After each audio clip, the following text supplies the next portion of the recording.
Hello my dear students. I hope आपकी exam की तैयारी अच्छी चल रही होगी। आज हम करेंगे फ्लेमिंगो बुक का चैप्टर नंबर 5 इंडिगो। सो ज़्यादा टाइम वेस्ट नहीं करते, स्टार्ट करते हैं। ओके, तो सबसे फर्स्ट इसके जो ऑथर है लुइस फिशर है। तो चैप्टर स्टार्ट होता है 1916 से। गांधी जी गए होते हैं अपने इंडियन नेशनल कांग्रेस के एनुअल कन्वेंशन को अटेंड करने के लिए लखनऊ गए हुए होते हैं। वहाँ इनकी मुलाकात होती है राजकुमार शुक्ला नाम के एक पीसेंट से। ठीक है, ये है हमारे राजकुमार शुक्ला जी, जो बहुत ही क्या होते हैं, गरीब होते हैं, साथ में दुबले पतले होते हैं। और ये गांधी जी को बताते हैं कि मैं चंपारण से आया हूँ और चाहता हूँ कि आप मेरे जिले में एक बार विजिट करें। अब गांधी जी ने इससे पहले चंपारण जिले के बारे में कभी नहीं सुना होता है। तो वो क्या इनसे कहते हैं कि अभी तो मैं कानपुर, मुझे कहीं कानपुर जाना है मीटिंग में, उसके बाद अदर प्लेसेस में जाना है, तो आप बाद में मिलिएगा, ठीक है। लेकिन जहाँ जहाँ गांधी जी जाते हैं इस बीच, तो राजकुमार शुक्ला उनको फॉलो करते हैं, उनके साथ ही रहते हैं। तो 1 हफ्ते तक ये सिलसिला चलता रहता है। तब गांधी जी इनकी लगन को देख करके, किसको देख करके, इनकी टेनासिटी देख कर, किसकी टेनासिटी, राजकुमार शुक्ला जी की, और इनकी स्टोरी सुन करके। अब ये होते क्या है, शेयर क्रॉपर होते हैं। तो फर्स्ट आपको समझ लेना चाहिए कि शेयर क्रॉपर क्या होते हैं।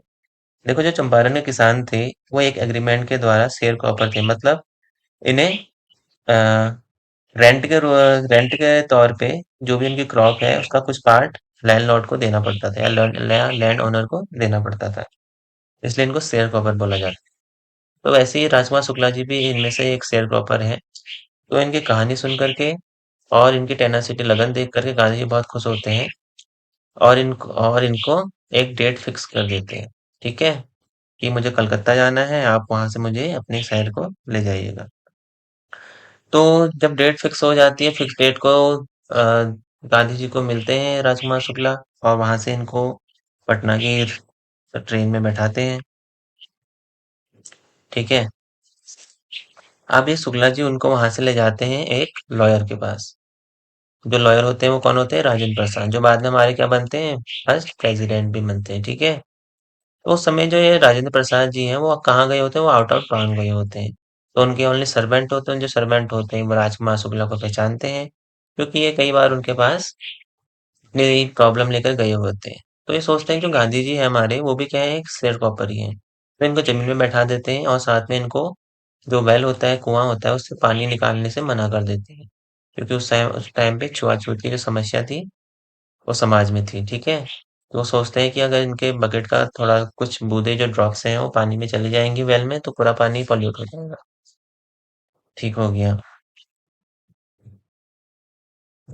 अब शुक्ला जितनी जानकारी दे सकता था, उतनी जानकारी तो उसने कंप्लीट दे दी, इन्फॉर्मेशन दे दी गांधी जी को। ठीक है, अब उनको इन्फॉर्मेशन कलेक्ट करने के लिए कहाँ जाना पड़ा, मुजफ्फरनगर। अब मुजफ्फरनगर में इन्होंने जेपी कृपलानी, जो वहाँ के प्रोफेसर थे आर्ट कॉलेज में, इनको एक तार भेजा। उस टाइम में तार चलता था, तो तार भेजा। तो कृपलानी को जब वो तार मिला, तो अपने स्टेशन में इन्होंने अपने स्टूडेंट से उनका वेट किया, और गांधी जी वहाँ 2 दिन तक रहे। इसके वहाँ रहे प्रोफेसर मेलकानी के वहाँ। ठीक है, ये भी एक गवर्नमेंट टीचर थे, और उस टाइम पे गवर्नमेंट टीचर के पास ऐसे व्यक्ति का रहना बहुत बड़ी बात थी। ठीक है, अब गांधी जी का आने का जब मकसद सबको पता चलता है, तो उनसे मिलने सभी शेयर क्रॉपर आने लगते हैं। तो मुजफ्फरनगर के वकील भी उन्हें जानकारी देने के लिए आने लगते हैं। ठीक है, तो गांधी जी क्या करते हैं, उन वकीलों को डांटते हैं। क्या करते हैं, चाइल्ड मिलर डांटते हैं, क्योंकि वो शेयर क्रॉपर जो पहले से गरीब हैं बेचारे, उनसे ये बड़ी फीस लेते थे उनका केस लड़ने के लिए। तो ये उस टाइम पे उनको वकीलों को डांटते हैं। अब जो चंपारण जिला होता है, उसकी जो ज्यादा लैंड होती है, जो कृषि योग्य भूमि होती है, वो बड़े बड़े स्टेट्स में डिवाइड होती है। ठीक है, जिसके ओनर कौन होते हैं, अंग्रेज होते हैं, और जिस पर भारतीय काम करते थे। और जो मेन क्रॉप थी, वो थी हमारी इंडिगो। अब लैंड ओनर जो थे, वो किसानों को फोर्स करते थे कि वो अपने 15% फील्ड में क्या करेंगे, ओनली इंडिगो को बोएंगे, और इसी क्रॉप को अंग्रेज उनसे एज ए रेंट वापस लेते थे। अब क्या हुआ, लैंड ओनर, जो लैंड ओनर हैं, उनको पता चला कि जनवरी में उस टाइम पे सिंथेटिक इंडिगो डेवलप हो गया है। सिंथेटिक इंडिगो डेवलप हो गया, तो इनको जरूरत नहीं थी अब नील की। तो इन्होंने किसानों को जो 15% का एग्रीमेंट था उससे रिलीज कर दिया, फ्री कर दिया। अ, और इनको एक नया एग्रीमेंट बनाया जिसपे इनको इसके बदले इन लैंड ओनर को रेंट देना था। तो कुछ तो मान गए इस एग्रीमेंट को कुछ किसान, लेकिन कुछ नहीं माने तो इन्होंने जबरदस्ती से उनसे साइन करवा ली इस एग्रीमेंट में। अब होता यह है कि कुछ टाइम बाद किसानों को भी पता चल जाता है कि जो सिंथेटिक इंडिगो है वो बनने लगा है। तो वो वो समझ जाते हैं कि अपना अंग्रेजों ने हमारे साथ क्या किया है, धोखा किया है। तो वो अपना पैसा वापस मांगते हैं। इसी टाइम में गांधी जी भी चंपारण में ही होते हैं। तो वो इन्फॉर्मेशन कलेक्ट करते हैं और सबसे पहले कहाँ जाते हैं? सबसे पहले जाते हैं अंग्रेज एसोसिएशन के जो सेक्रेटरी होते हैं, ठीक है? जो अंग्रेज एसोसिएशन के सेक्रेटरी होते हैं उनके पास जाते हैं, लेकिन जो सेक्रेटरी होते हैं उनको ये कह करके जाने को बोल देते हैं कि आप आउटसाइडर हैं, हम आउटसाइडर को कोई इन्फॉर्मेशन नहीं दे सकते।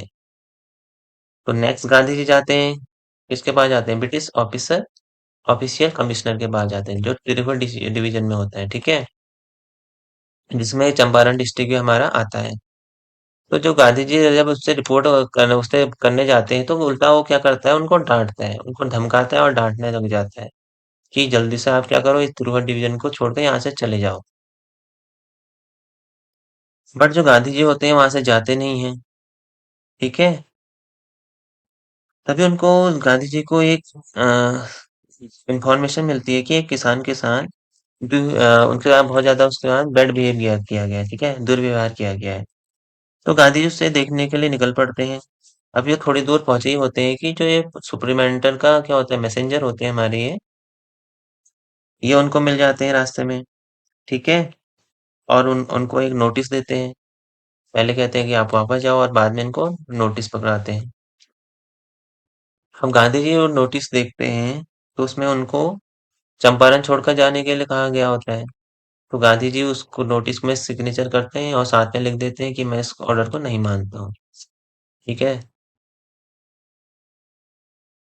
जिसके as a result Gandhi ji को अगले दिन जो कोर्ट होता है उसमें बुलाया जाता है, ठीक है। गांधी जी को वहाँ समन भेजा जाता है, आप कोर्ट में उपस्थित हुए। अब जब सुबह पूरा क्या होता है, वहाँ मोतिहारी जो कस्बा होता है वो फुल होता है। ये देखिए आपको दिख भी रहा है, ये गांधी जी के समर्थन में आए हुए हैं, ठीक है। क्योंकि उनको पता चलता है गांधी जी हमारे लिए इतना संघर्ष कर रहे हैं। अब क्या होता है, वहाँ सिचुएशन ऐसी हो गई थी कि बिना गांधी जी के हेल्प के कंट्रोल नहीं हो पा रहा था पूरा सिचुएशन को। और जो अंग्रेज अधिकारी थे वो भी डर गए थे कि अगर ऐसा कुछ हमने डिसीजन लिया जो गांधी के अपोज में है तो जनता कुछ प्रॉब्लम क्रिएट ना कर दे। तो उन्होंने गांधी जी से हेल्प मांगी कि सिचुएशन को आप कंट्रोल करिए, तो गांधी जी ने उनकी हेल्प की और पूरा जो क्राउड था उसको अच्छे से रेगुलेट किया। अब न्यायालय में वो कोर्ट में पहुंचे, कोर्ट में उन्होंने बताया कि मुझे अंदर खुद कॉन्फ्लिक्ट और ड्यूटी चल रहा था। एक ड्यूटी मैं भी क्या हूँ, एक लॉयर हूँ, मैं लॉ ब्रेकर नहीं बनना चाहता था, लेकिन मेरे अंदर एक और ड्यूटी चल रही थी जो मेरी इस समाज के प्रति है और अपने देश के प्रति है, ठीक है। अब जो मजिस्ट्रेट था उनको डर लग रहा था कि हम उसके अपोज में कुछ डिसीजन देंगे तो दिक्कत हो सकती है। तो इन्होंने डिसीजन को टाल दिया और इनको बेल पे रिलीज होने को कहा, लेकिन गांधी ने कहा कि मैं कोई बेल वगैरह नहीं भरूंगा। तो इनको बिना बेल के रिलीज कर दिया गया बाद में, ठीक है। अब क्या हुआ इस बीच ही, राजेंद्र प्रसाद, बृजकिशोर बाबू, मौलाना मजरूल हक, जो बहुत से ऐसे लॉयर्स थे, बड़े लॉयर थे, वो भी उस टाइम पे बिहार पहुंच गए थे और गांधी जी से सलाह मशवरा करने के लिए पहुंच गए थे। आ, तो गांधी जी ने उनसे पूछा कि अगर बाई चांस मुझे जेल भेज दिया जाता है तब आप क्या करेंगे? तो उनमें से कुछ वकीलों ने कहा कि हम आपको वो हेल्प एडवाइस देने के लिए आए थे और आपकी हेल्प करने के लिए आए थे। जब आप ही को जेल भेज देंगे तो हम यहाँ क्या करेंगे? हम भी घर को चले जाएंगे, ठीक है। तो गांधी जी ने कहा कि आप घर को चले जाएंगे तो इन गरीब किसानों का क्या होगा, ठीक है। तब उन्होंने फिर लॉयर ने आपस में कंसल्ट किया राजेंद्र प्रसाद की अध्यक्षता में। फिर उन्होंने कहा कि जब ये आउटसाइडर गांधी जी एक स्ट्रेंज आउटसाइडर होकर के हमारे किसानों के लिए इतना कर सकते हैं, तो हम तो यहीं के हैं, तो हमें तो कुछ करना चाहिए, ठीक है। तो इन्होंने कहा थोड़ा डिस्कशन के बाद कि हम भी क्या करेंगे, हम भी जेल जाएंगे, मतलब ये आपको जेल भेजा जाएगा तो हम भी आपके साथ जेल चलेंगे। लेकिन कुछ टाइम बाद इनको लेटर प्राप्त होता है गांधी जी को कि जो मजिस्ट्रेट है, मजिस्ट्रेट इनको बदल लेटर होता है कि जो लेफ्टिनेंट गवर्नर ने इनके ऊपर केस किया होता है वो उसने वापस ले लिया होता है। तो इस तरीके से एक तरीके से इनकी विक्ट्री हुई होती है। ठीक है। अब क्या होता है, जो हमारे गांधी जी होते हैं वो क्या करते हैं, जो शेयर क्रॉपर होते हैं और जो अंग्रेज होते हैं वो इनसे एक कमेटी बनाने को बोलते हैं जो इस केस को देखेगी। तो वो बहुत दिनों तक इनकी ऐसी इंफॉर्मेशन ये कलेक्ट करते हैं और लास्ट में जो एक होते हैं तैयार हो जाते हैं रिफंड देने को किसानों को, अंग्रेज ओनर्स। तो ये सोचते हैं कि जो गांधी जी हैं वो 100% रिफंड मांगे, लेकिन गांधी जी ओनली 50% मांगते हैं। तो ये ओनली 20% देने को तैयार होते हैं। तो गांधी जी कहते हैं कोई दिक्कत नहीं है, हम 25% में ही एडजस्ट कर लेंगे। तो ये गांधी जी इसलिए कहते हैं क्योंकि एक तरीके से ये उनकी विक्ट्री होती है। मतलब आज तक जो लैंड ओनर कभी किसी के सामने झुके नहीं थे, उनको अब शेयर कॉपर के सामने झुकना पड़ रहा था, अपनी गलती मानना पड़ रहा था। तो ये उनके लिए बहुत बड़ी विक्ट्री थी। तो इस तरीके से उनने एक तरीके से अपना जो चंपारण का जो सत्याग्रह था उसको जीत लिया था। अब क्या हुआ, गांधी जी ने वहां वो 7 मंथ तक रहे तो उन्होंने देखा कि बहुत समाज में क्या है, बहुत ज्यादा गंदगी, मतलब क्लीनलीनेस का कोई ध्यान नहीं देता है। औरतें बिल्कुल ध्यान नहीं देती और वहाँ पे कोई स्कूल वगैरह भी नहीं है। तो उन्होंने महादेवी देसाई, नरहरी पारिक और अपने कुछ डिसेबल्स को वहाँ बुलाया जिन्होंने वहाँ वॉलंटियर एज ए वर्क किया था, ठीक है? और अपनी वाइफ को भी बुलाया, कस्तूरबा को, जिन्होंने पूरी वहाँ को रहने वाली महिलाओं को क्लीनलीनेस एंड सैनिटेशन के बारे में जानकारी दी थी, ठीक है? और वहाँ उन्होंने डॉक्टर की व्यवस्था भी करवाई थी। अब आपको एक हमारे अंग्रेज थे चार्ल्स फ्रियर एंड्रूज। इन्होंने गांधी जी की इस मूवमेंट में बहुत ज़्यादा हेल्प की थी।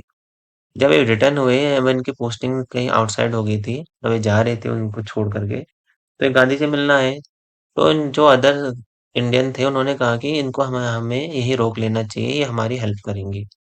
तो गांधी जी ने उनको डांटा कि कोई अंग्रेज जो बाहर का है वो हम इंडियन की जो भी हमारा क्या है मूवमेंट है उसमें कैसे हेल्प कर सकता है, हम उसकी हेल्प नहीं ले सकते हैं। अगर हम उसकी हेल्प लेंगे तो हम उन पे डिपेंड हो जाएंगे। तो इस तरीके से चंपारण की जो घटना थी गांधी जी के लाइफ में, वो उसका बहुत बड़ा कॉन्सिक्वेंस था, ठीक है? तो बच्चों चैप्टर यहीं पर एंड होता है। Thank you.